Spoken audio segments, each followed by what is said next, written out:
So for the final part of the show, I'd like to invite on Patrick, Daniel, Barrett. Ask those big questions, Patrick. Yeah, absolutely. All right, where do I sit? Thanks for coming on. Thanks for wheeling me out of the storage for this. So Patrick is the co-founder and managing partner of Members Capital Management. We are regulated, funded fund who are focused on providing a reinsurance fund strategy that is using USDC. Awesome. And we thought it would be interesting for Patrick to introduce himself, and also just has a couple of questions for the close of the interview, if you don't mind, Jeremy. Yeah, sure. So Yeah, if you take it away, Patrick. Yeah, well, I won't spend too much time on my introduction, but yeah, Lloyd and I have come together on this. Talking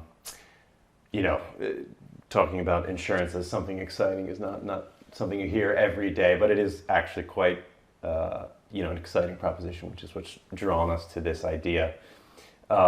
It's on one hand this sort of fundamental daily necessity, but it's also actually quite a large opportunity. So we think of it as it's sort of the grease really that makes the economy run. You can't start a business, you can't buy a house or a car. Global shipping essentially relies on it. Absolutely. And yet, over the next decade or so, it's like predicted 10 trillion of additional capital is sort of needed to meet the needs. A lot of it's driven by climate change, but lots of other things. We think our thesis is that stablecoins and digital assets in general, in particular USDC, has a big role to play in that.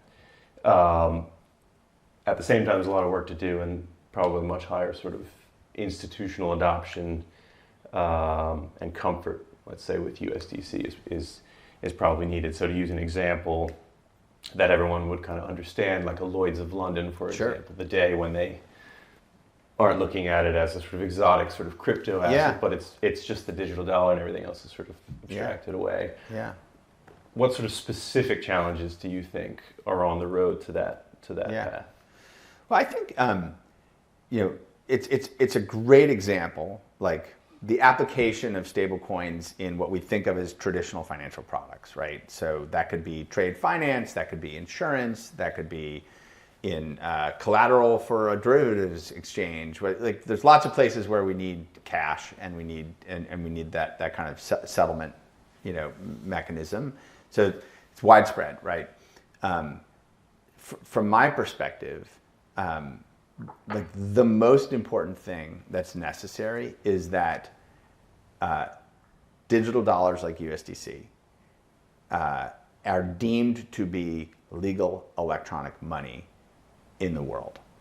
And so that's a very kind of, in some ways, black or white situation, right?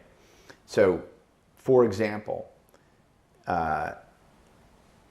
this coming week, MiCA is a regulatory framework which goes into enforcement for stablecoins for the entire European Economic Area. Okay, that's a huge, huge area.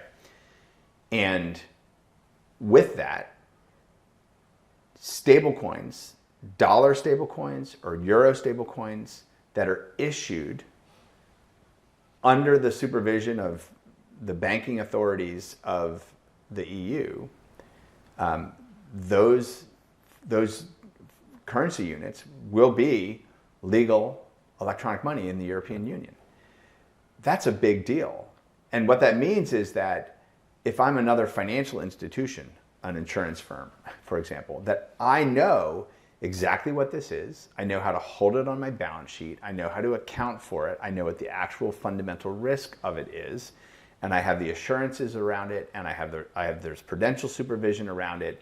And that's what's going to give me comfort that this is value I can take, right? And it's not like something from some offshore place that I don't really know, that isn't audited, that isn't regulated, et cetera. It's like, no, it's regulated, it's supervised, and it's this cash like monetary instrument that can be used. So that's a here and the now. And that's what's happening all around the world. Every major G20 country is putting in place laws that deem stablecoins, the laws that deem stablecoins to be legal electronic money, and the rules by which they can be issued or distributed in their territories. Every major market is doing this. And by the end of 2025, that will be the case in almost every major financial market in the world. And at that point, financial market participants, whether they're insurance underwriters or households or corporations or others, will then feel comfortable that, okay, I now can freely interact with this and use this, and it's part of the financial system. As I like to say on the Economist cover, right, there's a new internet financial system that's being built, which is all on-chain. It's the internet-based financial system, and this is the base layer of money for that internet financial system, but it happens to be integrated to, interoperable with, and regulated in under constructs that are, consistent with the existing financial system as well. Okay.